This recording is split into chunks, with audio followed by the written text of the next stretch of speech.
Assalamualaikum warahmatullahi wabarakatuh. Sahabat YouTube rahimakumullah yang dirahmati Allah.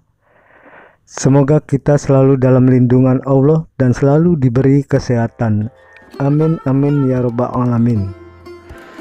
Sahabat YouTube rahimakumullah, kisah Ashabul Kahfi merupakan kisah para pemuda yang hidup dalam keadaan tertidur selama 309 tahun di gua.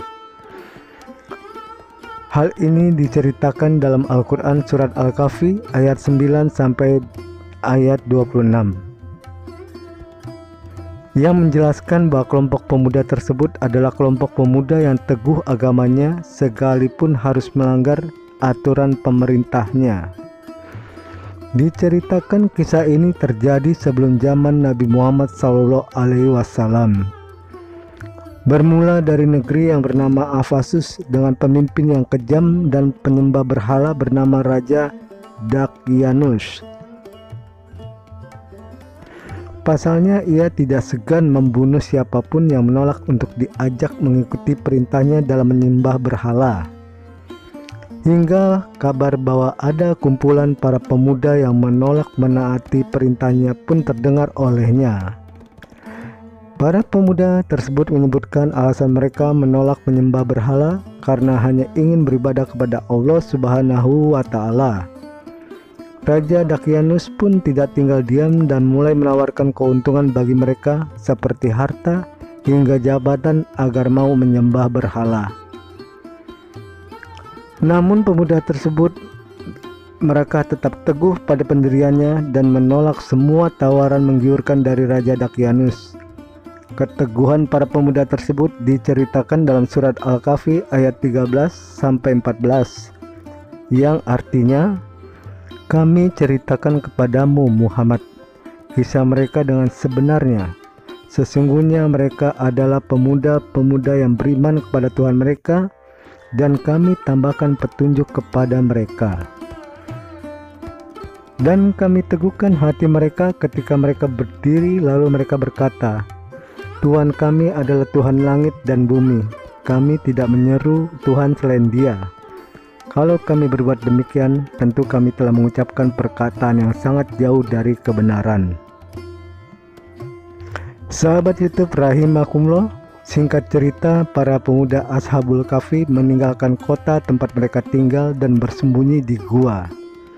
Untuk mempertahankan keimanannya, mereka bersembunyi di Gua Rajib yang lokasinya berada sekitar 8 km dari Aman Yordania. Di tengah perjalanan menuju gua, mereka bertemu dengan seekor anjing bernama Kotmair yang turut mengikuti mereka di gua tersebut. Para pemuda dalam kisah Ashabul Kahfi bisa bebas beribadah kepada Allah sekaligus memohon perlindungan agar terhindar dari kejaran tentara Raja Dakyanus. Atas izin Allah Subhanahu wa Ta'ala, Allah pun menutup pendengaran dan penglihatan para pemuda tersebut agar mereka tertidur dalam waktu yang lama. Diceritakan mereka tertidur selama 309 tahun di gua tersebut, bagaimana Allah Subhanahu wa Ta'ala berfirman dalam surat Al-Kahfi ayat 10 sampai 11 yang artinya, ingatlah ketika pemuda-pemuda itu berlindung ke dalam gua, lalu mereka berdoa, Ya Tuhan kami, berikanlah rahmat kepada kami dari sisimu, dan sempurnakanlah petunjuk yang lurus bagi kami dalam urusan kami. Maka kami tutup telinga mereka di dalam gua itu selama beberapa tahun. Sebab itu Raja Dakyanus dan pasukannya yakin para pemuda tersebut telah meninggal di dalam gua. Hingga ratusan tahun terlewati, Allah Subhanahu wa Ta'ala membangunkan para pemuda tersebut kala negeri Afasus telah dipimpin oleh raja yang soleh dalam surat Al-Kahfi ayat 12 yang artinya, kemudian kami bangunkan mereka agar kami mengetahui manakah di antara kedua golongan itu yang lebih tepat dalam menghitung berapa lamanya mereka tinggal dalam gua itu. Ada pendapat yang menyatakan para pemuda yang dimaksud dalam kelompok Ashabul Kahfi adalah pengikut Nabi Isa alaihissalam. Namun jumlah mereka masih belum diketahui secara pasti, antara 5 atau 7 orang. Namun dalam penyebutan bahasa Arab dalam surat Al-Kahfi dapat menunjukkan jumlah kelompok Ashabul Kahfi ada 7 orang. Kemudian disebut juga kata atof yang berarti 8 orang dengan anjing yang mengikuti mereka di dalam gua.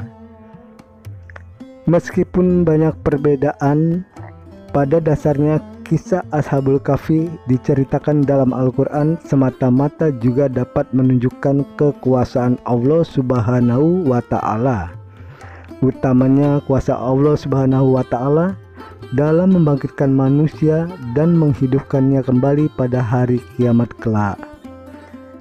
Sahabat YouTube rahimakumullah, demikian video saya kali ini. Semoga bermanfaat dan semoga dapat meningkatkan keimanan dan ketakwaan kita kepada Allah Subhanahu wa Ta'ala.